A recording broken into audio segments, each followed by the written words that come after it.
Bonjour tout le monde, bienvenue à Un peu de crime dans ton café. Je suis votre animatrice Catherine et je suis avec Audrey. Comment ça va, Audrey?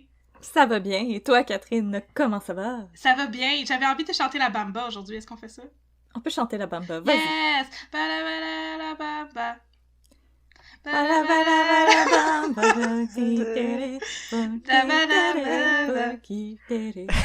Ça marche moins bien que dans mon imagination, cette intro-là.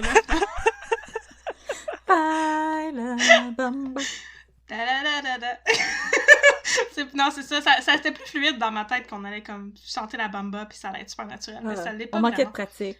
C'est parce qu'on attend l'été qui s'en vient un jour. Oui, et en attendant, fallait regarder le film La Bamba. Il me semble qu'il est encore sur Netflix. C'est vraiment un excellent film. Oui. On devrait faire plus de recommandations de films parce que juste écouter des histoires de crimes tout le temps, c'est triste!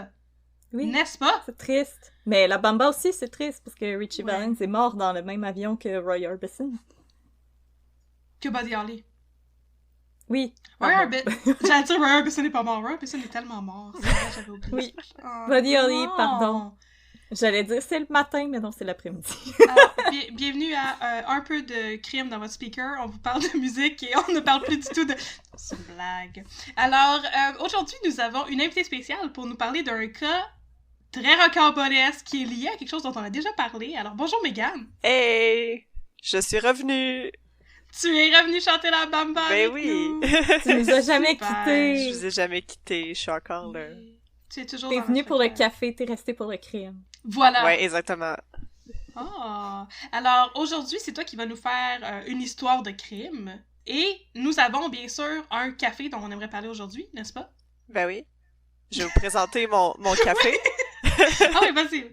Oui. J'avais un doute dans ma tête tout d'un coup. Oui. Ouais, non, c'est ça, oui. En fait, je vous avais fait la suggestion il y a une couple de semaines, mais c'est encore mieux que je vienne la présenter en personne parce que c'est mon café personnel que je bois tous les matins et que j'aime beaucoup, que j'ai acheté exclusivement à cause du nom et que j'ai gardé parce que ça goûtait très très bon.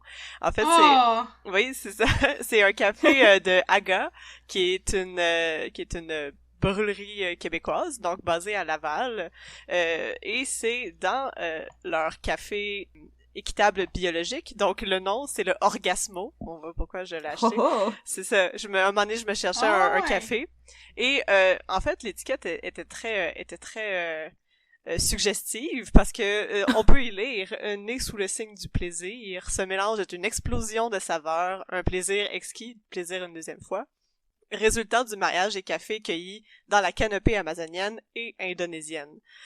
Donc c'est comme un alliage. C'est un café de torréfaction noir et brun, donc c'est vraiment mélangé.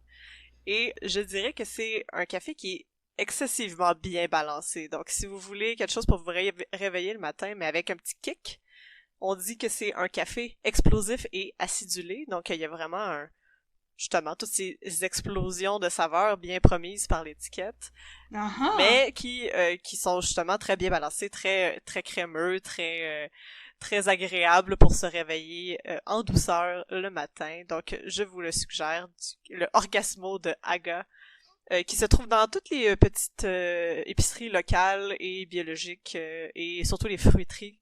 C'est surtout là que je le trouve, de Montréal, mais peut-être aussi en région. C'est donc bien fancy, puis c'est donc bien une belle explication des notes de saveur du café. Je pense qu'il va falloir qu'on apprenne des leçons de cet extrait. En tout cas, moi, je suis pas éloquente comme ça. En tout cas, on a des excellents invités à Un peu de crime dans ton café. On les aime beaucoup, puis on les garde longtemps. Oh, oui. Merci. Puis c'est ça, moi, mon café, je le fais à la cafetière italienne. Je suis une grande fan de la cafetière italienne. Donc, qui permet justement cette explosion de saveurs, mais c'est très bon aussi à la presse française, que je le fais des fois aussi. C'est vrai qu'on n'a pas beaucoup parlé de la cafetière italienne. C'est une option qui existe et qui est relativement facile. Ouais, quand même Oui, assez mais simple. c'est long! Mais c'est Si long, long que puis ça. comme quand j'ai découvert ça, les cafetières octogonales, je ne comprenais pas le principe, et je trouvais que ça prenait une éternité, mais je me disais, mon Dieu, mais c'est sûrement que je fais quelque chose de Mais pas correct. une fois qu'on pogne la twist, c'est assez rapide. Moi, je dirais, en moyenne, ça me prend 5 minutes le matin pour faire bouillir mon eau, mon café coule, that's it, tout va bien. Ça me permet de faire mon déjeuner en même temps, le temps que ça chauffe, puis après, on est parti pour la journée. Et nous, les femmes, nous sommes bonnes en multitasking, on sait ça. Oh que oui! Oh que oui! Alors, c'est une cafetière parfaite pour nous, notre style de vie de jeune femme dynamique et urbaine. Hashtag girl boss! Girl non, boss. hashtag boss girl, comme Boss je girl. dis. Ah oui, hashtag boss girl, Claude hashtag Faneuf. boss babe. Ça va être notre propre hashtag boss girl qui, moi qui connais pas les expressions. Alors, aujourd'hui, de quoi tu vas nous parler, Ben oui, madame? mais aujourd'hui, j'ai un autre boss girl à vous présenter, ben un boss boy. Pas le genre de boss boy qu'on peut imaginer. Et c'est pas nécessairement un cas isolé, c'est plus une carrière de crime, comme j'aime l'appeler, parce que aujourd'hui, je vais vous parler de Georges Lemay, qui a été name-droppé dans l'épisode sur Monica la mitraille.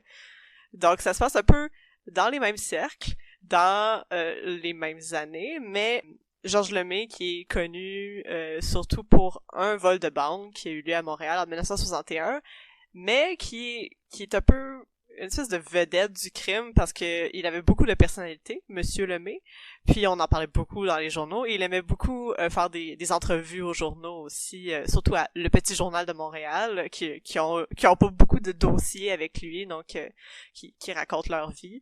Donc ça fait partie de mes sources, Le Petit Journal de Montréal. Qui aimait ça faire des potins sur Georges Lemay. La presse, la presse évidemment aussi, notamment un autre article de Daniel Proulx pour sa chronique des crimes et des hommes. On aime beaucoup Daniel. Mais je sais que Daniel Proulx, dans son livre Les grands procès du Québec, il l'appelait le Arsène Lupin québécois. Alors, si vous avez bingé la série Lupin, j'imagine que l'épisode d'aujourd'hui, ça devrait être votre tasse de café. Votre tasse de café. Ouais, c'est ça. Donc c'est ça, on l'appelait le Arsène Lupin québécois, et il y avait aussi le nom surnom du gentleman cambrioleur. Donc, parce qu'il était très charmeur, Monsieur Georges Lemay. Et une autre de mes sources, c'est un court passage que Audrey m'a envoyé qui paraît dans la Mafia irlandaise de Montréal, qui est écrit par Darcy O'Connor.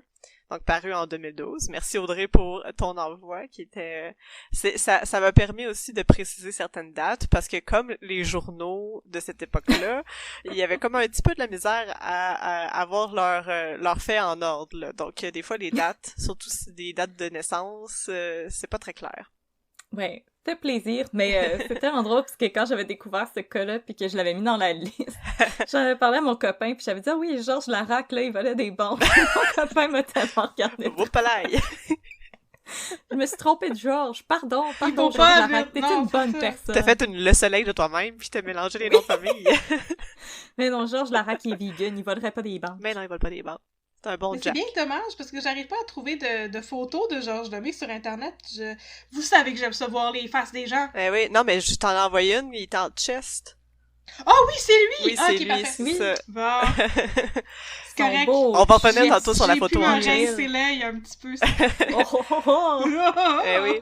Donc, un petit préambule avant de rentrer dans la vie de Georges Lemay. Donc c'est ça, c'est un personnage quand même relativement connu au Québec et en Amérique du Nord, parce qu'il est pas juste agi au Québec. Mais peut-être un peu plus pour les plus vieilles générations, parce que moi, personnellement, avant de le lire par hasard dans un article, j'avais aucune idée c'était qui ce monsieur-là. Non, ok. Donc, je suis tombée là-dessus en faisant justement mes recherches sur Claude Faneuf. Qui, à un moment donné, dans un article, on le compare à Georges Lemay. On dit que Claude Faneuf était le Georges Lemay de la fraude. Si vous avez écouté l'épisode sur Claude Faneuf, le petit crime puff que j'ai partagé, on va se rendre compte assez rapidement que la comparaison est pas très juste. En fait, les deux choses qu'ils ont en commun, c'est qu'ils aiment les yachts. Les Les yachts. Les Ils aiment yachts. les bateaux. Mais c'est pas mal la seule affaire qu'ils ont en commun, parce que sinon ça n'a pas rapport. À l'époque, Georges Lemay était vraiment une vedette dans les journaux, puis il était souvent vu par la populace comme une espèce d'underdog. Il était célébré pour ses exploits criminels parce que on le connaissait pas très bien, donc ce que je voulais faire aujourd'hui, c'est aussi de mettre son exploit qui était célébré à l'époque par le monde, mais aussi de le mettre en rapport avec le reste de sa vie, parce que pour vrai, c'était pas un Monica la mitraille. Georges Lemay avait pas vraiment de scrupules à laisser des cadavres sur son passage. Donc il était dans la mafia irlandaise, là. Il était pas un enfant de cœur. Le West End Gang. Le West End Gang, oui, c'est ça. Donc voilà, je vais faire un espèce de portrait de Georges Lemay, de sa vie, puis des crimes qu'on le connaît, en tout cas les plus connus, là. Il y en a d'autres qui sont passés sous le silence. Alors sans plus tarder, laissez-moi mettre un peu de crime dans votre café. Yeah! Oh oui, vas-y, tellement. Megan, vas-y. Crime. Donc j'ai séparé mon histoire en parties. OK. Oui, donc partie 1, que j'ai nommée Mystère et Petit délit sans importance. Donc, Petit délit sans importance, c'est une citation d'un article dans le Petit Journal qui est écrit par Michel Vadeboncoeur, qui disait qu'on le connaissait pour des petits délits sans importance, qui est un peu un understatement, là. Mm-hmm. Donc voilà, Georges Lemay, né le 25 janvier 1925 à Shawinigan, était, selon les dires de Daniel Proulx, citation, « un fils aimé d'une famille aisée, éduquée, de type rare dans la chronique policière qui aimait le luxe, mais moins le travail. » Donc, fin de la citation. Donc, on sait qu'au début de sa carrière, on disait qu'il était un ex-agent d'immeuble, alors que paraît qu'il n'a jamais vendu une maison de sa vie, ce qui est assez représentatif de la manière dont il est dépeint dans les journaux. Donc, c'est vraiment difficile de trouver une information qui se trouve pas rapidement contredit, soit dans un article la même année ou plusieurs années plus tard. Et même sa date de naissance, comme j'ai dit plus tôt, et l'année de sa mort, spoilers, change vraiment d'une source à l'autre. Oui, il meurt. Il est né en 1925. Je veux pas faire de peine, mais on est comme 100 ans presque plus tard. Ah! Donc c'est ça, des fois on voyait qu'il était né en 1926, 1925, mais j'ai pris la date qui est dans le livre de la mafia irlandaise de Montréal, parce que j'imagine qu'il y a eu plus de recherches que dans le Petit Journal de 1966. Ben, tout ça pour dire que il a probablement jamais été un agent d'immeuble, mais il savait comment user de son charme, et il y a beaucoup de policiers et de journalistes qui disent qu'il était très très charmeur, et il y avait vraiment une aura plus grande que nature. Donc on disait qu'il était toujours poli, toujours drôle, il est vraiment pas... Il charmait la police. Oui, c'est ça, il était vraiment pas du genre à fuir la police. Là, les gens, ils le vantaient parce qu'ils disaient « Ah, mais tu sais, quand la police vient chercher Georges Lemay, il va pas courir puis s'enfuir, il va juste comme... accepter d'être arrêté, puis genre suivre les policiers. » Il va dire aux policiers « Oh, avez-vous perdu du poids récemment? » C'est comme « Oh, c'est une nouvelle coupe de cheveux ici? » Oh, vous allez au gym, vous, hein? Mais on va se rendre compte vite que c'était pas vrai, c'est pas nécessairement toujours vrai, cette affirmation-là. C'est venu plus tard dans sa vie. Parce que dans son plus jeune temps, il aimait plutôt confronter la police. Donc on sait qu'en 1950, par exemple, il se serait embarré dans son auto à l'angle des rues Sainte-Catherine et Saint-Denis à Montréal, puis il a refusé de sortir quand les policiers lui demandaient de circuler, ce qui aurait apparemment créé un méga trafic monstre. Donc c'est comme... C'est tellement péri. Oui, c'est vraiment péri. Ça l'est vraiment, c'est ça. C'est comme... Je bougerai pas mon char, non! C'est ça, là. Laissez-moi tranquille. Viens, là! Toi, bouffe ton char, toi! Pour retourner à sa vie, le 19 mai 1951, il épouse Huguette Daou, 20 ou 21 ans à l'époque. Lui, il en avait 26. Ah, donc, parfait. 25-26. Donc, c'est ça, avec laquelle il vit à Miami, en Floride. Miami! Oui, c'est ça, moins d'un an plus tard. Crocodiles. Avec les crocodiles. Les gens aiment Miami et la Floride. Pour une raison quelconque. Ouais, c'est ça. C'était les snowbirds de l'époque. C'était des criminels. Donc, moins d'un an plus tard, le 4 janvier 1952, Huguette disparaît mystérieusement. What? Ça faisait même pas un an qu'il était marié, là. Et Georges Lemay, il se rend à la police pour la déclarer disparue, puis il dit qu'elle serait peut-être enlevée, on sait pas trop, mais elle a disparu. Ça se pourrait que quelqu'un l'ait choqué dans un lac plein de crocodiles. Ouais, c'est ça, dans les plein de dinosaures. Peut-être. Plein de dinosaures. Ça va t'enlever des preuves, là, rapidement. Mais voyons, attends, fait que là, supposément, il aurait tué sa femme? On sait pas. Mais là, Ah! c'est ça, la police américaine retrouve pas le corps du Daou, mais aussi il déclare que sa disparition est assez louche et mystérieuse. Mais ils ont aucune preuve contre Georges Lemay, donc ils abandonnent l'affaire. On sait pas trop où est-ce que ça s'en va. Mais l'année d'après, en 1953, Georges Lemay publie son autobiographie à l'âge vénérable de 28 ans, dont le titre est « Je suis coupable ». Pas là, je pense tout. Il a fait un O.J. Simpson de lui. Oui, exactement. Mais c'est comme c'était près O.J., non? Ouais. Ouais, c'est ça. O.J. a fait un Georges Lemay. Lemay. Les années 90. Ouais. Il en avait entendu parler, il est un grand fan. Mais non, mais excusez, là, juste pour rectifier ça, ok, O.J., c'est si j'étais coupable. Ouais. Non, Georges Lemay, il est If comme I had done it. je suis If I coupable. had done it, c'est ça. If. Bon, voilà. Big if. Ouais, mais dans le livre qui s'appelle Je suis coupable, il dit qu'il est innocent, puis qu'il a pas tué sa femme. Mais il me semble que c'est un peu louche, là. C'est un drôle de titre, Georges. Come on. Ouais, c'est ça. Mais ça montre un peu aussi sa personnalité. Il aimait ça confronter. Ouais, j'aurais aimé vraiment ça aller la lire, mais il est juste le livre est juste en consultation à la BANQ, donc j'ai pas pu aller fouiller dans les archives à cause de la maudite pandémie. Mais mettez vos masques. Mettez vos masques, j'ai hâte que ça finisse. Mais oui, c'est ça, il est disponible à la BANQ si jamais vous voulez aller jeter un coup d'œil là-dessus. Je suis coupable. Je suis coupable de Georges Lemay. Je suis coupable, mais là, tu sais, je veux pas enseigner aux gens comment commettre des crimes, là, mais il me semble qu'il aurait dû aller à la police puis dire que sa femme, elle s'était sauvée avec quelqu'un. Ben, gars, je sais pas quoi te dire. Ma femme avait un amant, elle a rencontré un bel Américain riche qui venait de la côte ouest puis elle est partie avec. Voilà! C'est ça. Mais c'est encore vraiment là, triste. Je peux pas vous dire comment commettre des crimes. Ben, c'est super triste, là. Elle était super jeune, elle avait 21 ans, puis tu regardes les photos, elle a vraiment un baby face, là. Elle a l'air d'en avoir 14, là. Elle était super B. Elle était full B. Huguette était B. Huguette était B. Mais son corps a été retrouvé exactement 12 ans plus tard, le 4 janvier 1964, la même date de sa disparition, dans les eaux des Keys en Floride. Donc, ça devait être dur à identifier, mais ils ont retrouvé son corps vraiment, vraiment longtemps plus tard. Ben, au moins ça, on le sait. Moi, je trouve que c'est toujours moins pire quand tu retrouves des cadavres que quand les gens sont disparus pour toujours, là. Ouais. Ouais, c'est ça. Parce qu'au moins, t'as du closure, mais... Ouais. Et là, sa carrière de criminel, si on veut, continue. En 1954, il est traîné devant les tribunaux par son amante et acquitté des accusations d'intimidation auprès d'elle. Donc, il s'était fait une nouvelle blonde 1 an après... 2 ans après la disparition de sa femme, puis ça allait pas très bien. Et on dirait, ouais, c'est ça. En 1955, il est arrêté pour avoir troublé la paix et pour voie de fait contre 2 policiers. Comme tabasser les policiers? Voie de fait, c'est pas se battre avec les gens? Il s'est tabassé avec eux autres, il est trouvé coupable et il écope d'une amende de 25$. Nice! Ouais. C'est 25$ frapper un policier. Ouais, c'est ça coûte 25$ frapper un policier. Mais c'est à peu près à ce moment-là qu'il est connu dans le milieu criminel pour ses talents en tant que perceur de coffre-fort. C'est ça sa job. Oh! C'est ça, c'est un perceur de coffre-fort professionnel. On dit aussi qu'à l'époque, il était un bon ami de Lucien Rivard, voleur de banque notoire, trafiquant d'armes et importateur de drogue, avant de se joindre au West End Gang, le gang de l'Ouest de la mafia irlandaise de Montréal. Wow, mais je trouve ça, juste une petite parenthèse sur les noms des gens encore, qui est mon sujet préféré de tous les temps.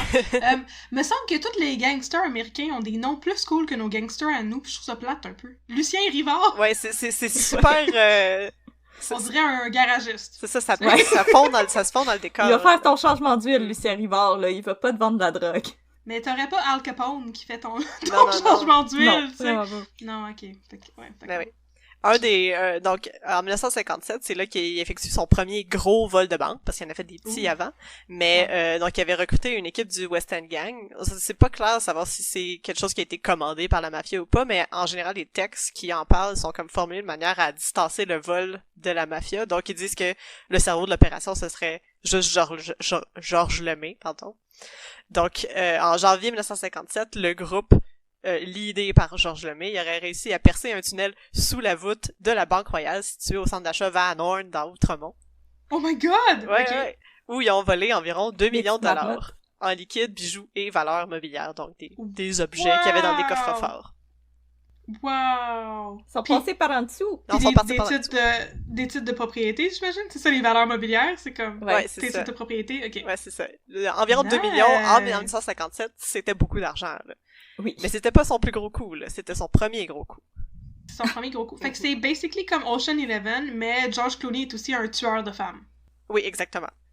OK. Moins Mais le fun. Mais c'est ça qui est Ouais. un peu mélangeant parce que, en général, les gens se souviennent juste du côté de George Clooney, de Georges Lemay, puis ils passent un peu sous silence tous les crimes un peu plus sordides qu'il aurait fait, dont tuer sa femme.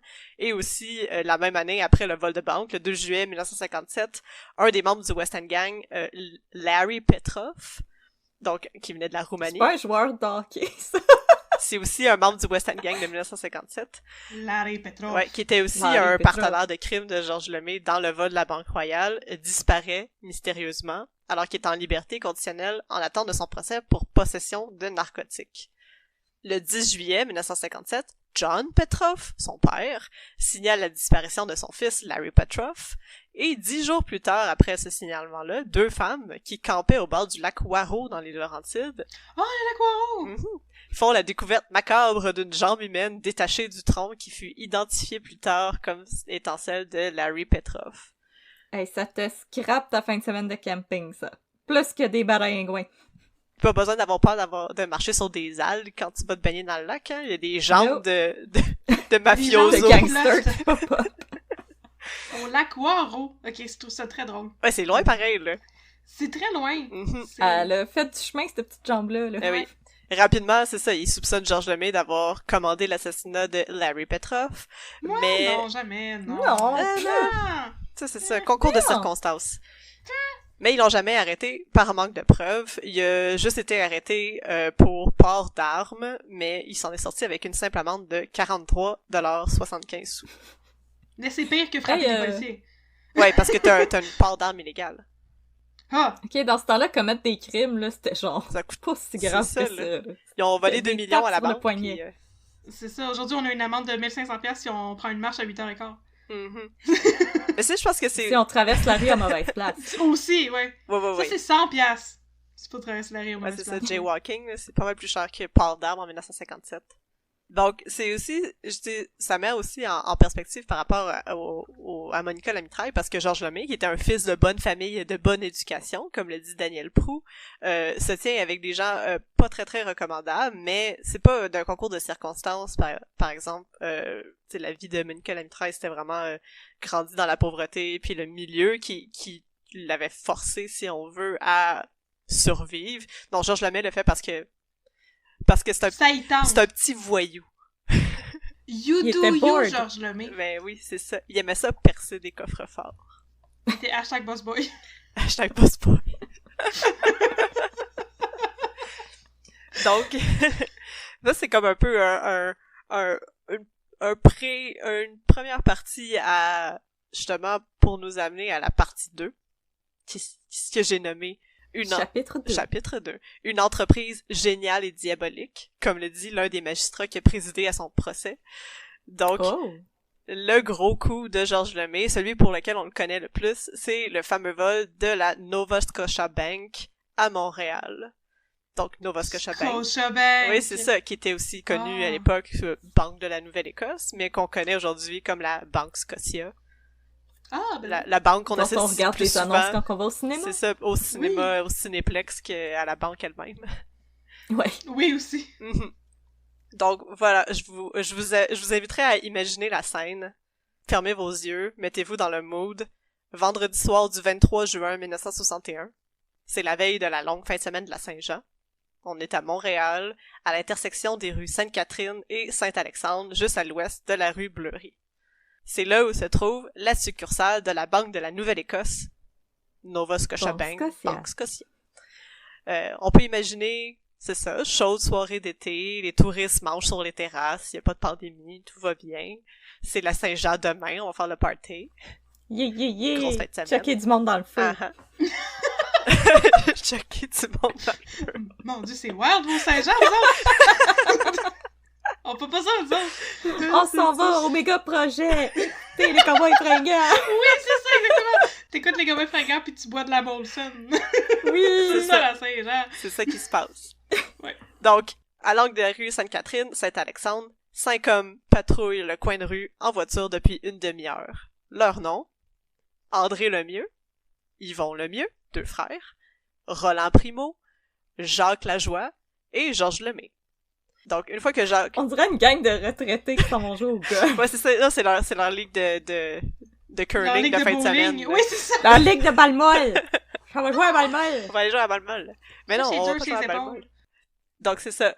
Jacques Lajoie check un peu partout. Il déclare que la voie est libre et chacun des hommes prend leur place. Donc, un des frères le mieux. On sait pas trop lequel parce que les journaux sont pas clairs. Le mieux des deux. Le mieux des deux. Je pense que c'était Yvon, celui-là. Ouais, c'est ça.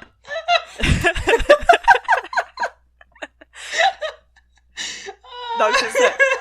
Oui, c'est encore comme l'inspecteur de quoi? L'inspecteur de qui? L'inspecteur de quoi? De quoi? Du crème! Donc, le mieux des le mieux s'en va dans un appartement qu'il a loué sur la rue Saint-Alexandre, qu'il a loué sous un faux nom quelques mois auparavant pour faire le guet, pour checker. Monsieur le Ratoureux. Pire. Ah, Oui. c'est le petit ratoureux. C'est Jacques le Pire au lieu de Jacques le Mieux.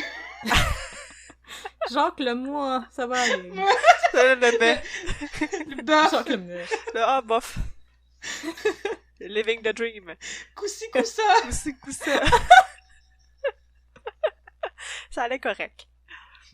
Et il s'en va dans son appartement. Ouais, Ça, c'est ça. c'est le long con, là. Ouais, c'est ça. Il s'en va dans l'appartement, Ils sont là. occupés en espèce de... tabarnouche. Ouais, il l'avait décoré, il avait mis des posters. Ah, ils il ont a tout organisé homestagé l'appartement, puis il s'en va là, il check par la fenêtre pour voir s'il y a pas de police qui s'en vient. Georges Lemay, qui conduisait l'auto, s'en va se stationner près du 140 Sainte-Catherine, à proximité d'une entrée qui est dans le building où se trouve la Nova Scotia Bank. L'autre frère le mieux, André, si je me trompe pas.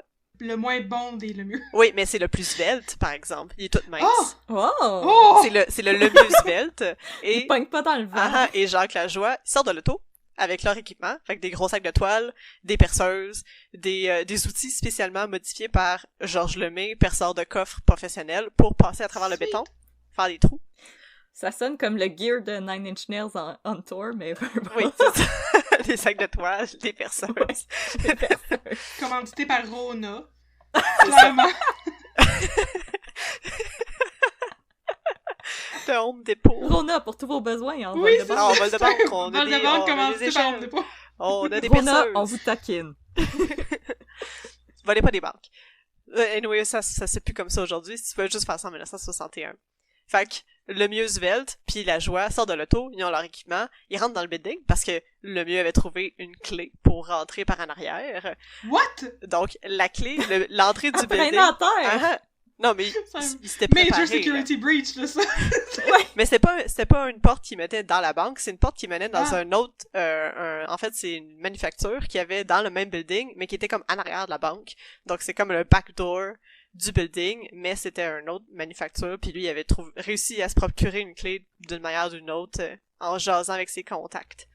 Elle était sur le crochet marqué clé arrière. Oui, c'est Clé pour la porte arrière. Clé mais pour clé pas la pour porte la musique. porte arrière. À côté du punch, pour... Ouais, quand tu punches pour rentrer et sortir. c'est ça. Fait que la joie reste là, il fait encore le guet, fait le guet, il check. Le mieux réussit à rentrer, puis à côté de la porte d'entrée, il y a comme une trappe.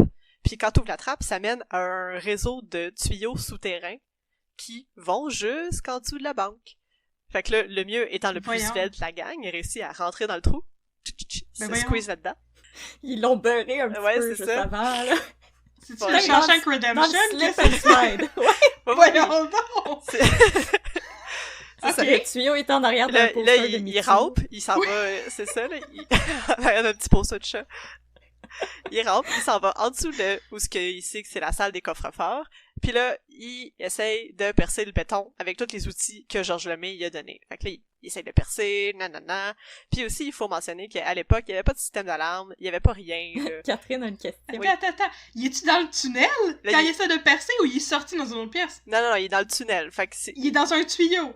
Oui, c'est ça. C'est comme des gros tuyaux je sais pas si c'est de l'aération ou comme des genres d'égouts, là, mais c'était pas très clair. Mais c'est un réseau de tuyaux qui était déjà fait. Fait qu'ils ont pas eu besoin de percer un trou pour se rendre. Ben quand même. Mais c'est ça, moi je l'imagine comme couché sur le dos Oui. dans un tuyau avec... Ouais. C'est vraiment C'est ça! exactement Wow! ça. Puis c'est pour ça Ok. que c'est lui qui allait y aller, parce que tous les autres, Primo, c'est une espèce d'amour à glace.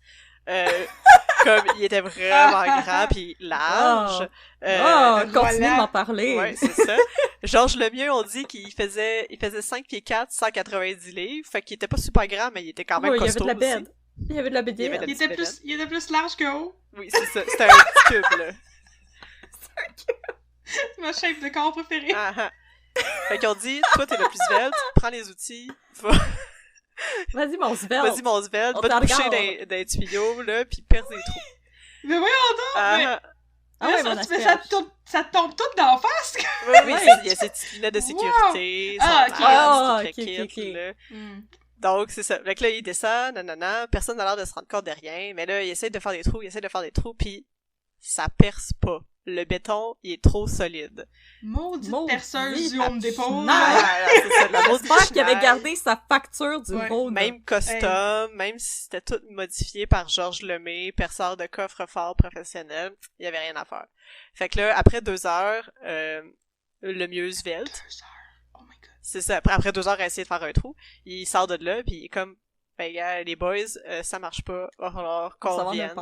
Mais il était tenace en esti. Moi, je me serais tanné au bout de 15 minutes. Attends, mais là, dans le vide. Fait que là, Georges Lemay, il dit, ben, il va falloir qu'on récédule. On va réessayer la semaine d'après. Puis, entre-temps, on va essayer de s'équiper un peu mieux. Fait que là... On va retourner chez Rhône. C'est ça. Là, ils ramassent leur stock. Ils s'en vont chez eux. C'est une ronde de pratique. C'est ça. Ils décident de s'en prendre la semaine suivante parce que la semaine suivante, c'est la fête de la Confédération. C'est la fête du Canada. Fait que c'est une autre longue fin de semaine. Ah, ben oui, ouais. C'est ça? Smart. Ça tombe-tu bien, l'affaire? C'est quand même brillant, ouais. Entre-temps, toute la semaine, entre la Saint-Jean puis la fête du Canada, on a un gros montage, comme dans les films de heist avec George Clooney. Fait que là, Georges Lemay décide de se procurer des bâtons de dynamite.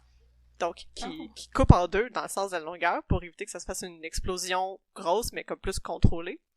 Et il fabrique un mécanisme de détonation à retardement pour s'assurer que l'explosion tue pas le mieux, là, celui qui va aller faire poser la dynamite dans le tuyau.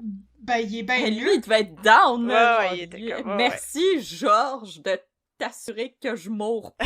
C'est comme t'es bien Petit le mieux, on a un plan pour toi. Fait que c'est basically la même affaire que la semaine passée. T'étais bien bon. Fait ben, c'est ça, la même affaire. Bravo, t'es tout désigné pour ça. Mais à la place d'avoir une perceuse dans les mains, t'as des bâtons de dynamite. T'es-tu down? Ça te tente-tu? Des bâtons de dynamite allumés. C'est ça, mais là... Inquiète-toi pas. T'es allumes, en deux. Là, tu chimies les pieds premiers dans le tuyau pour retourner à l'entrée le plus possible. Inquiète-toi pas, je les ai coupés en deux, comme quand ta saucisse à dog est trop grosse pour ton pain, pis là, ton pain il déchire pis ça gosse, là. Ouais. Je les coupe en deux, ça devrait pas exploser trop gros, ok? Juste c'est correct. Chill. Tu t'en penses? Nice. T'es le mieux, c'est toi, maintenant c'est toi le mieux, pis l'autre le mieux, il est comme non! Mais c'est peut-être ça qui est arrivé, parce qu'à un moment donné, dans les descriptions, il y a un des deux frères le mieux qui juste exit, il est plus là. Ah bon? Fait qu'il était comme, je sers à rien, whatever. C'est comment j'ai un rendez-vous. J'ai vu le pire, le mieux. C'est ça. J'ai loué un chalet pour la semaine. Je vais pas pouvoir être là à la fête du Canada. Fait que c'est ça. Mais pendant cette semaine-là aussi, il envoie l'autre frère le mieux, puis Primo, à New York pour se procurer des walkie-talkies dernier cri, une technologie qu'on pouvait pas retrouver à Montréal à cette époque-là. Donc, on est allé chercher Radio Shack. le top du top des walkie-talkies de l'époque. Nice. Ils en ont profité pour s'acheter un baladeur cassette Sony jaune. Un Walkman. Un Walkman. Walkman. Mais c'est ça. Fait que là, ils sont allés s'équiper, tout le monde s'habille en noir, il y a de la musique qui joue en background, c'est un beau montage, là. Ça fait pas marcher la première fois, là ça va marcher. Prise 2. Des chansons de la Bolduc. On est dans les années 60, c'est pas... C'est vrai. Toutes les covers de toute américaine de Go-Go, là, traduites en français illégalement, là, ouais. Splish splash quand je prends mon bain. Après la bamba, là. Tortillé écrit. C'est tortille écrit, c'est le mieux dans le tuyau. Ça va être le mieux dans le tuyau. Pourquoi on fait pas juste jouer à la fureur pendant le podcast? On aurait dû faire, il me semble. Ça pognerait, ça, je pense. Ça pognerait. Je pense que oui. Il y a un marché pour ça, c'est niche. C'est niche, oui. Donc, pour revenir au vol de banque, prise 2. Vendredi 30 juin, c'est la veille de la fête du Canada. On recommence, tout le monde est prêt. TGIF. Voilà. C'est ça, les gens sont encore en train de faire leur 5 à 7 sur les terrasses, on attend un peu, plein milieu de la nuit. Là, Et là, on change un peu la configuration de où ce qui est où. Donc, Primo puis Lemay décident d'aller dans l'appartement loué pour faire le guet, parce que maintenant, ils ont des walkie-talkies, fait qu'ils ont plus besoin d'avoir quelqu'un comme dehors, sur place. Ils peuvent juste avoir quelqu'un qui check puis qui fasse comme « Hey les boys, la police est là, on s'en va. » Fait que là, Primo le met dans l'appartement, la joie fait encore le guet, mais à l'entrée du building, puis André Lemieux, le mieux svelte, retourne dans les tuyaux avec ses bâtons de dynamite. Non, il travaille fort. En confiance. Oui, c'est ça. Là, malgré tout ça, rendu au petit matin, le béton, il cède toujours pas. Il a travaillé toute la nuit là-dessus. Bon béton. Wow! Mais, puis là, Georges Lemay, il dit, on n'abandonne pas, on va revenir le soir même. Fait que le soir du 1er juillet. Ils sont comme, on va aller dormir pendant la journée, là. Puis, les policiers ont jamais rien remarqué qu'il y avait quelque chose qui se passait là. Puis, la banque est fermée parce que c'est la fin de semaine, c'est férié. Fait que tout était fermé dans ce temps-là. Il y avait pas d'affaire d'ouvrir les banques pendant que c'était congé février. Donc, ils se sont rendus compte de rien. Ils décident de revenir. Puis, dans la nuit du 1er juillet, à 3h du matin, Lemay entend la voix de Lemieux dans son walkie-talkie qui dit « Bingo, on a fini par faire une première percée. » Fait que là, il faut maintenant élargir le trou pour permettre à Primo, l'armoire à glace, et Lemay, 5 pieds 7, 490 livres, de pouvoir rentrer dans la chambre forte. Parce qu'on regarde d'aller dans les tuyaux, mais il pouvait pas manœuvrer librement. Mais il y a aussi le fait que Georges Lemay, il insiste pour être le premier à rentrer dans la chambre des coffres-forts, parce que c'est son vol de banque à lui, c'est lui qui a passé à tout. Il mérite bien ça. Ben, en effet. Fait que là, il continue, là, ouvre le trou, puis ils réussissent tout à rentrer dans la chambre des coffres-forts, puis notre perceur professionnel se met au travail. Donc, sur les 400 coffres-forts dans la banque, Georges Lemay, il va réussir à en ouvrir 377. Tabarnouche! Donc, de 3h du matin à 5h30 du matin, ouvre le trou, puis là, ils percent tous les coffres, puis là, ils mettent ça dans les sacs. C'est bol. À 5h30 du matin, la joie aperçoit une autopatrouille de police qui se stationne devant la banque. Là, tout le monde arrête, comme, oh, statue, tout le monde arrête, on sait son souffle. 15 minutes plus tard, les policiers s'en vont, sans même sortir de leur auto, donc c'était comme, on sait pas si c'était une alerte ou ils ont juste été patrouillés puis ils se sont stationnés là pour manger leur beigne puis leur café de chiffre de nuit. Donc ils se remettent au travail. À ne pas confondre avec le chiffre de crosse. Non, à ne pas confondre, c'est pas la même chose. C'est peut-être ça qui se passait pendant 15 minutes dans l'auto. Devant la banque. Devant la banque, ouais. C'est une maudite belle banque. C'est ça. Donc, ils réussissent à mettre tout dans leur gros sac de toile. Ils essaient de compter sur place, comme la quantité d'argent qu'ils ont.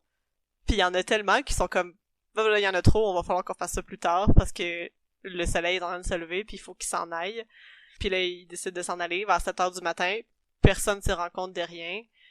Puis, le vol va juste être constaté le mardi suivant, parce que le lundi était aussi février, vu que le 1er juillet, c'était le samedi. Mais là, il avait pas réussi. Il restait de l'argent là-bas. Là. Il aurait pu y retourner pendant mais l'autre journée que c'était mais il y avait comme pas mal tout ramassé de tous les coffres qu'il avait réussi à ouvrir.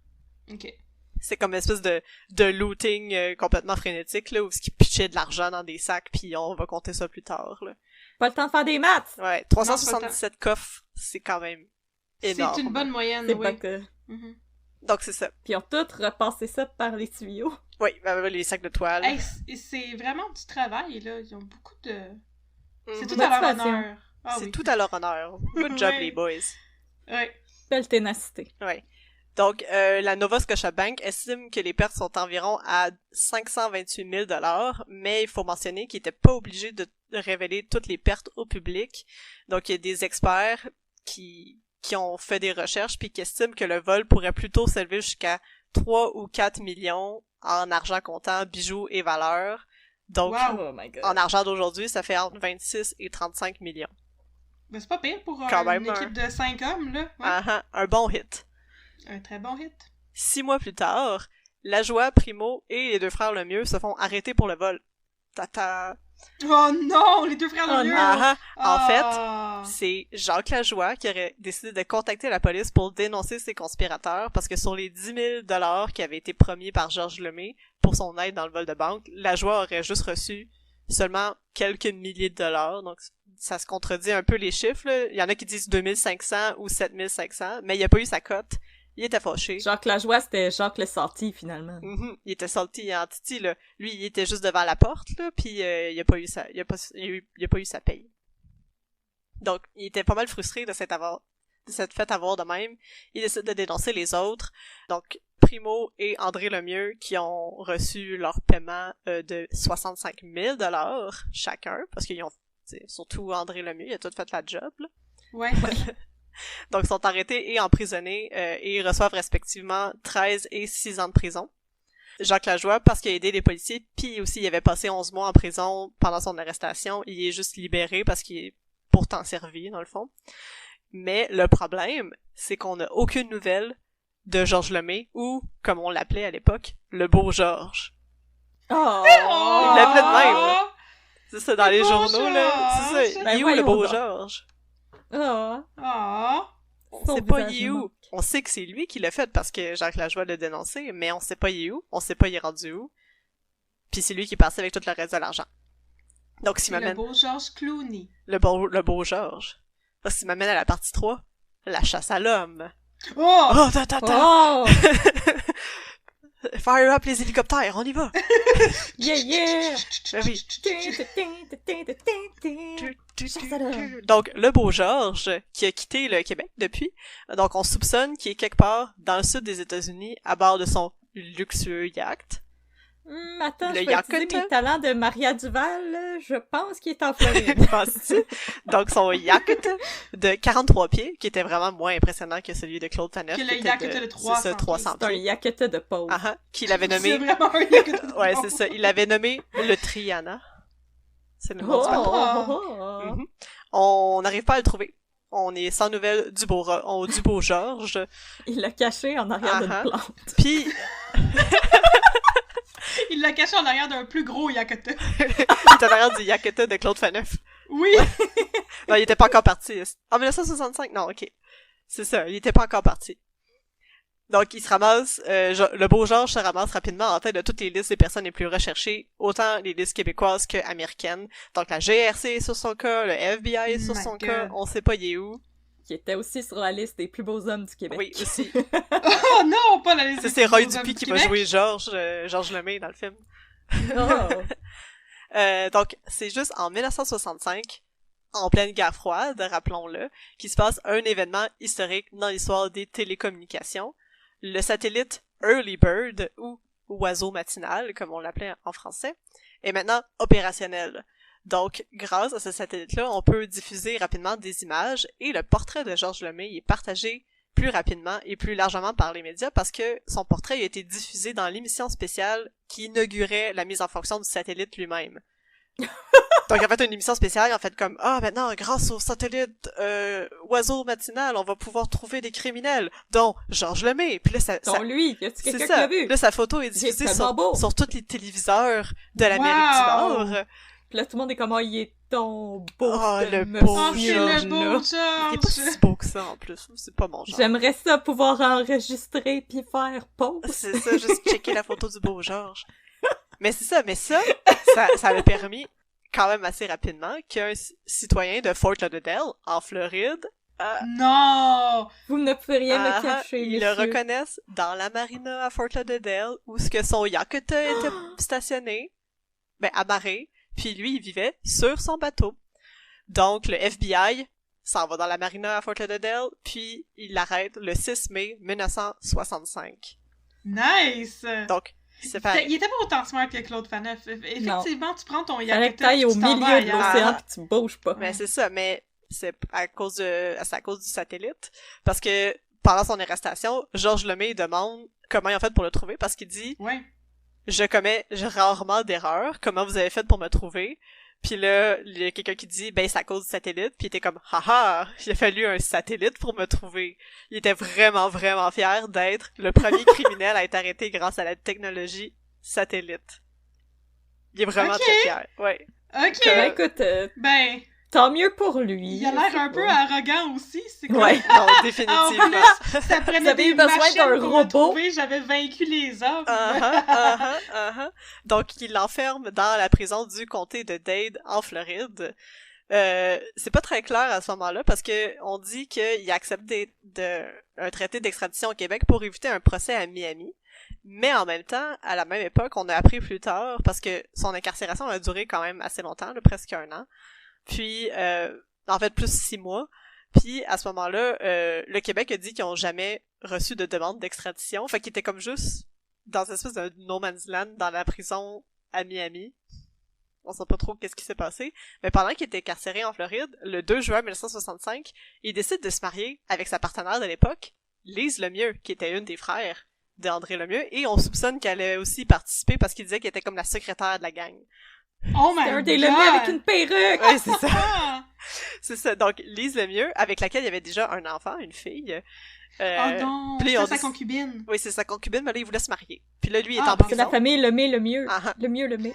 Donc, dans une entrevue avec la presse, Lise Lemieux dit, puis là, je vais vous citer, c'est comme une longue citation, là, mais elle raconte un peu de comment ça s'est passé. Donc, Lise a dit, « Nous devions nous marier par la fenêtre de sa cellule. Mais les autorités de la pression ont eu vent de notre projet et ont déménagé Georges dans une autre cellule sans fenêtre. Oh non! Donc, je croyais que notre mariage était tombé, mais cet après-midi, l'avocat de Georges, maître H. Saint-Jean, m'a téléphoné pour me demander de me rendre au bureau de l'immigration pour 2h45. C'est vraiment très précis comme description. Donc, elle dit, je m'y suis rendue et il m'a expliqué que mon mari devait comparaître devant l'officier Milton Milich pour une certaine procédure. Quel beau nom. Milton Milich. Quelques secondes plus tard, Georges est arrivé en compagnie de ses 2 gardiens. Son avocat et l'associé de ces derniers se sont approchés de Georges et j'en ai fait autant. Les 2 sœurs de mon mari ont complété le groupe, c'était comme les témoins. Tout de suite, sans tarder, Maître Hoffman a demandé à Georges s'il m'acceptait pour épouse. Il a dit oui. Il a répété la même phrase à mon égard. J'ai répondu oui. Et il nous a dit que nous étions mariés.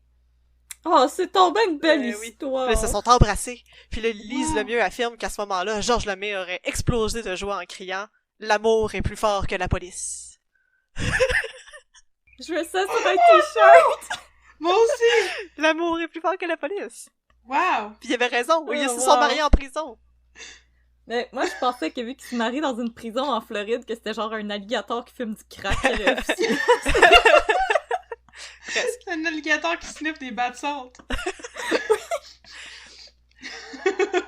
Oh mon dieu! Maintenant... C'est donc bien beau. Mais là, on est content pour eux, mais en même temps, il était pas mal terrible avec les autres femmes. Fait que là, est-ce que ça va bien aller pour mais Lise attends une Lemieux? minute, là, c'est pas fini. Ok. Parce que quelques mois plus tard, il est encore dans la maudite prison en Floride, parce que finalement, il n'y a jamais eu de demande d'extradition.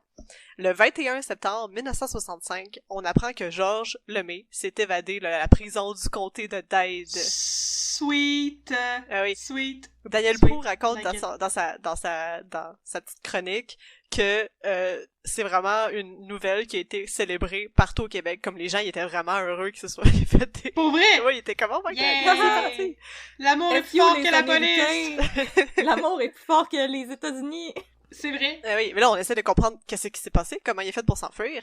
Fait qu'initialement, on raconte qu'il se serait enfui parce qu'il était en train de faire comme un shift de job au dernier étage de la prison, parce que les prisonniers font du ménage pis tout. Fait qu'il était au dernier étage, puis là, il dit qu'il se serait glissé le long d'un tuyau d'alimentation jusque dehors. Puis là, une couple de jours plus tard, il y a 2 suspects qui sont arrêtés, des gardes de la prison, pour avoir accepté 35 000 $ de Georges Lemay pour l'aider à s'évader. Donc, ce serait plus comme sorti par la porte d'en avant. Comme juste donné de l'argent à 2 gardes, puis en fait, comme, bon, on va te faire sortir d'ici. C'est moins sensationnel, aussi, mais ça fonctionne, c'est ça. Mais ça aussi, ça a permis de révéler que cette prison-là était comme vraiment, vraiment très, très corrompue, parce que les gardes acceptaient à peu près de l'argent en échange de n'importe quoi, donc ils amenaient de l'alcool, des stupéfiants, ou même, pour les plus nantis, des femmes aux prisonniers. Oh mon dieu! Que c'est le fun d'être une commodité. Oh, wow. Ouf! Donc, tout ça pour dire que Georges Lemay, il est de nouveau en liberté. On sait pas il est où. Il est encore parti. Mais les satellites sont là pour encore mettre sa photo. Ouais. Là, les gens sont donc contents de l'avoir sur leur TV. Mais là, il sait, le beau Georges est dans notre télé. Mais il sait là qu'il est trop beau là pour que ça dure. Fait qu'il décide de s'en aller. Il s'en va.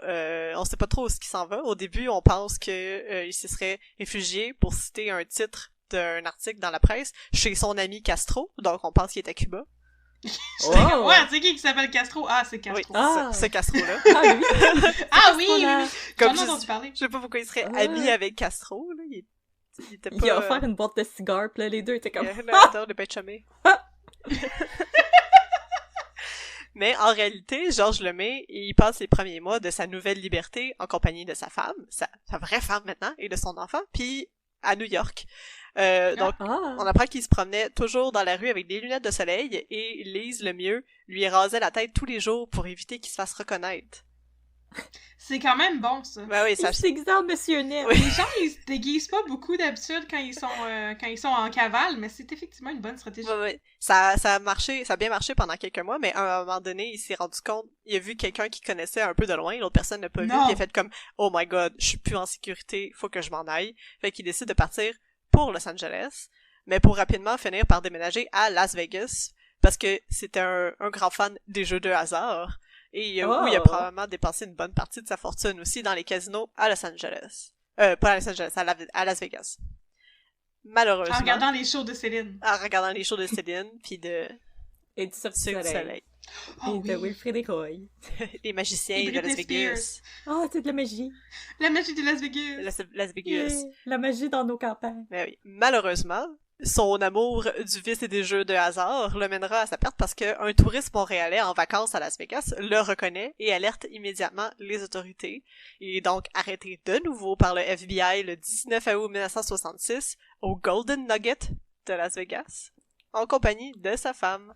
I don't have enough money for chicken nuggets. Le Golden Nugget. Oh non! Le Golden Nugget, c'est donc bien beau. Oui, c'est une belle place. Je sais pas si c'est encore ouvert aujourd'hui. Je sais pas.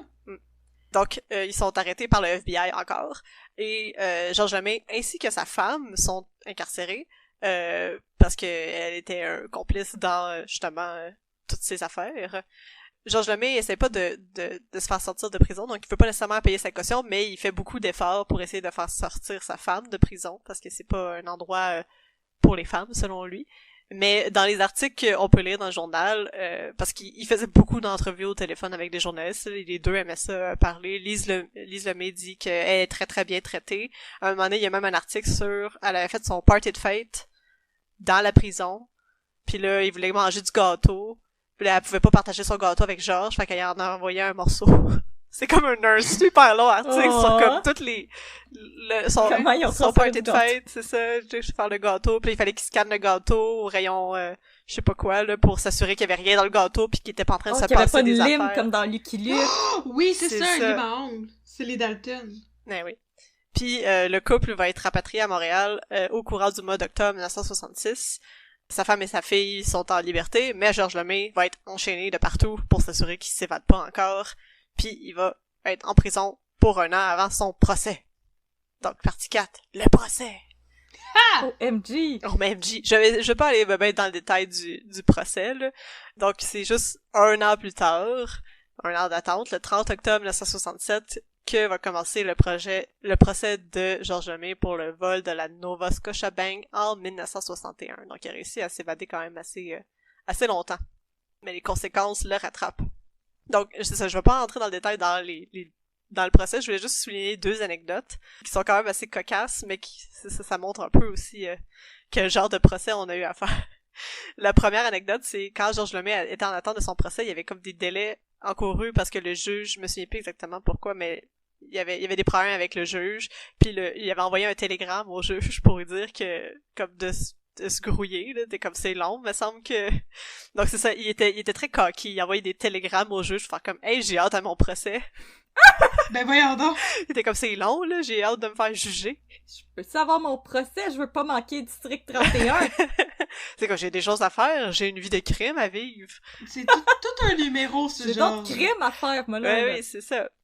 L'autre anecdote, c'est un peu comme dans l'affaire de Claire Lortie, les jurés de Georges Lemay, ils ont eux aussi eu l'occasion de faire une sortie de groupe. Oui, oui, c'est ça. Ils sont allés sous le Nova Scotia Bank, qui était maintenant désaffecté, pour évaluer la faisabilité du vol. Donc, plus précisément, ils voulaient vérifier si c'était possible de passer à travers le trou qui avait été fait pour entrer dans la salle. Ah! Oui, on voit des photos, le sténographe devait prendre ses notes sur une poubelle renversée.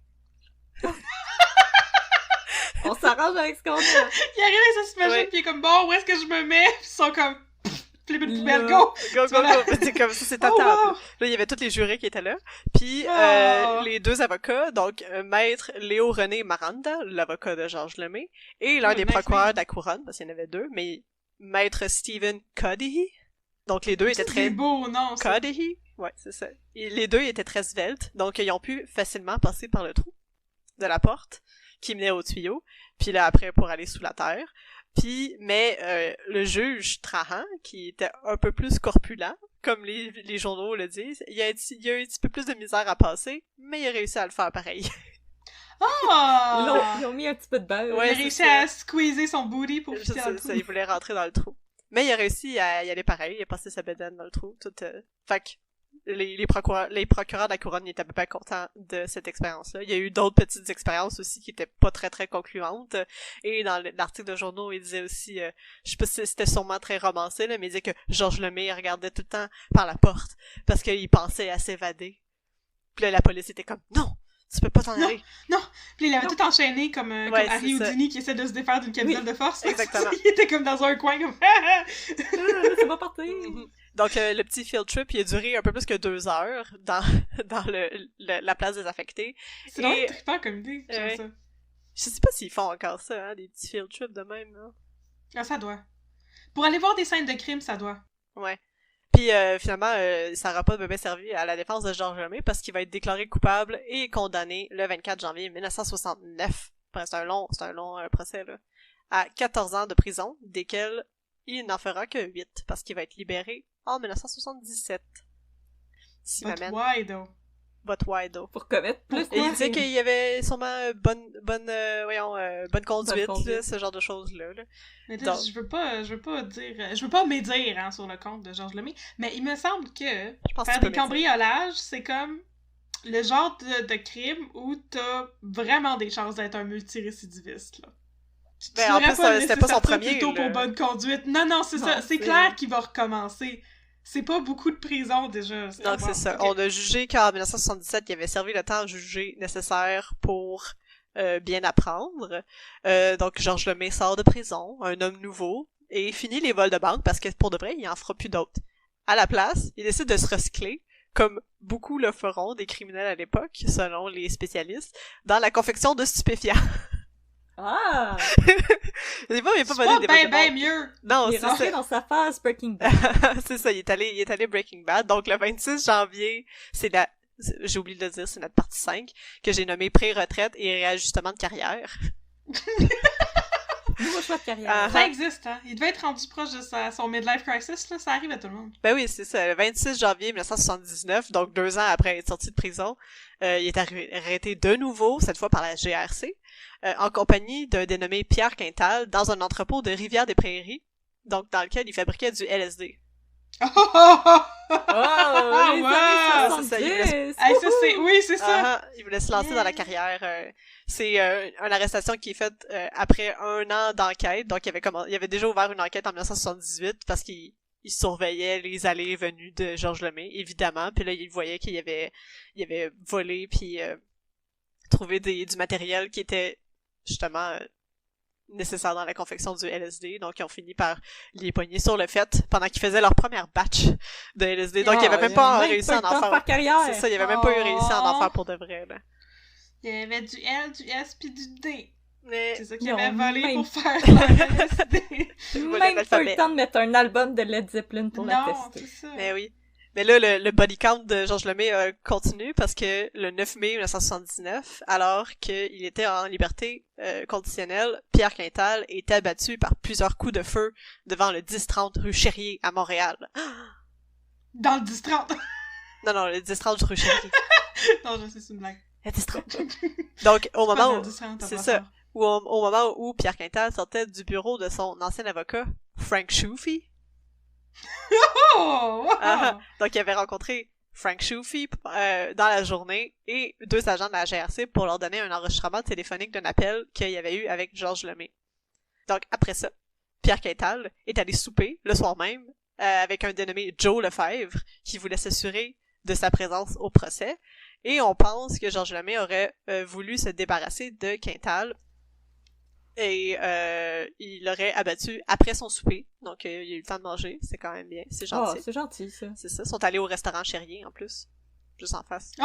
Ah! C'est ça. Ils ont mangé. Puis là, un moment donné, Gaëtan est allé aux toilettes. Puis il est plus jamais revenu. Comme dans Les Sopranos. Comme dans Les Sopranos. C'est ça. Puis, mais en plus, les avocats et les agents de la GRC ont dit que l'appel en question qu'ils voulaient partager, il incriminait pas du tout Georges Lemay. Au contraire, il aurait aidé à le disculper. Fait que c'était comme... Non! C'était comme pas très clair. Tu sais, les gens, ils soupçonnaient Georges Lemay d'avoir demandé ou fait le coup lui-même, mais en même temps, c'est pas très incriminant parce que c'est pas une preuve qu'il l'aurait incriminé. Malgré tout, il est accusé d'avoir complété l'assassinat de Pierre Quintal le 17 octobre 1983 en compagnie de Serge Charon, Alan and Frank Lannes. Oh! Lannes? Ouais, c'est ça. Juste avec ces trois messieurs-là. Donc, les quatre hommes, Georges Lemay et ces trois messieurs-là, sont rapidement disculpés des accusations de meurtre par le jury, qui était sceptique du témoin à charge. Le témoin à charge étant un dénommé Donald Lavoie, qui disait avoir tué 27 personnes. Donc, le gars arrive, il est comme, Okay. moi j'ai tué 27 personnes, je sais c'est qui a tué Pierre Quintal, c'est eux autres. Puis là, les jurys ont fait comme, c'est... Weird me semble- flex, but okay. Ouais, exactement, Ouais, là. c'est Fait que les jurys ont fait comme, me semble que t'as pas l'air très très fiable. Ils disaient que ça avait l'air d'une espèce de règlement de compte dans les tribunaux, là. Donc, ils auraient sûrement accusé ces gens-là parce qu'ils voulaient régler quelque chose puis les envoyer en prison. Mais finalement, ils ont été disculpés parce que, pour doute raisonnable, c'est très raisonnable. Mhm. Ce qui m'amène à la conclusion de Georges Lemay, parce que après cet événement-là, il n'y a pas vraiment d'autres crimes connus. Je sais pas s'il y en avait d'autres, là, mais il y a rien qui est rapporté dans les journaux de sa carrière criminelle, parce qu'on dirait vraiment qu'il a pris sa retraite à partir de 1983-84. Il faut, à un moment donné. Mais ouais. Il avait déjà beaucoup donné, là. Il a travaillé comme 30 ans dans le crime, genre. Mais c'est ça, il avait son fonds de pension de C'est criminel, bon. là. Il pouvait couler des jours doux jusqu'à sa mort en décembre 2006, à l'âge de 80 ans. Mais sa mort a juste été rendue publique 2 ans plus tard par sa fille. Donc, a été rendue publique le 28 septembre 2008. Donc, c'est pour ça la confusion un peu à savoir quand est-ce qu'il est mort. Les gens pensent qu'il est mort en 2008, mais non, c'est juste là elle avait annoncé. Et voilà. Ouais. C'est la fin. J'avoue que tu le dis peut-être pas tout de suite. C'est comme, mon père était un célèbre voleur de banque et il est mort. Tu sais, non, c'est ça, j'avoue, je comprends. C'est ça. Puis aussi, pendant les années qu'il avait pris sa retraite, il y a eu beaucoup de débats à savoir qu'est-ce qui était advenu de la fortune qu'il avait volée à la Nova Scotia Bank. C'est ça, Lemay, il fait des entrevues aux journaux. Au début, il disait que il y avait beaucoup en réserve, puis il y avait pas besoin de s'inquiéter parce qu'il y avait 3 500 000 en réserve, puis il était grillé. Puis à un moment donné, il a comme changé sa version pour dire qu'il avait tout dépensé à Las Vegas, puis il n'y avait plus d'argent. Oh non! Ah. Fait qu'on sait pas vraiment J'y qu'est-ce crois qui est aussi. arrivé. Ouais. C'est ça. On se demande aussi, tu sais, savoir est-ce qu'il a changé sa version parce qu'il voulait pas avoir à repayer l'argent, tu sais. C'est comme Eric Asselin. C'est ça, c'est louche. Oh non, pas Eric Asselin. Non, j'ai plus rien, mais check pas en dessous de mon jacuzzi, s'il te plaît. Il est dans les murs de mon bungalow. Nope. Oh, ben merci Voilà, beaucoup, Mégane, c'est- pour ce cas. C'était très intéressant. Très palpitant. La fabuleuse carrière de Georges Lemay. Du gentleman cambrioleur du Québec. Québec, ouais. Le Arsène Ah. Lupin québécois. Merci beaucoup. Merci d'avoir été avec nous aujourd'hui encore, Mégane. C'est bien gentil. Mais ça fait plaisir. Merci d'avoir invité à venir à votre Yeah. émission. T'es Yeah. toujours la bienvenue, il y a toujours une tasse pour toi, Megan. Absolument. Merci. Alors, si vous aussi à la maison, chers auditeurs, chères auditrices, vous avez déjà volé une banque comme Georges Lemay, s'il vous plaît, écrivez-nous un peu de crime à gmail.com, mais aussi appelez la police pour vous rendre, comme on dit à chaque épisode, parce que c'est pas très gentil voler les banques, non, On prend c'est pas pas- les choses des autres. faut pas prendre les choses des autres, ça t'appartient pas, t'as pas le droit de faire ça. Alors écrivez-nous un peu de crime à gmail.com. Vous pouvez aussi nous suivre sur les réseaux sociaux. Sur Facebook, nous sommes à Un peu de crime, et sur Instagram, nous sommes à Un peu de crime dans ton café. Nous publions sur Facebook des très beaux visuels qui sont faits par Audrey. Merci Audrey pour Merci. tous les beaux visuels. Oh, Donc, merci. Des visuels qui sont personnalisés pour chacun de nos épisodes. Et c'est là aussi qu'on partage toutes les nouvelles concernant notre podcast. Alors, nous vous invitons à nous suivre et nous vous donnons rendez-vous la semaine prochaine pour un autre épisode d'Un peu de crime dans ton café. Bye bye tout le monde! Bye, Bye tout le bye. monde.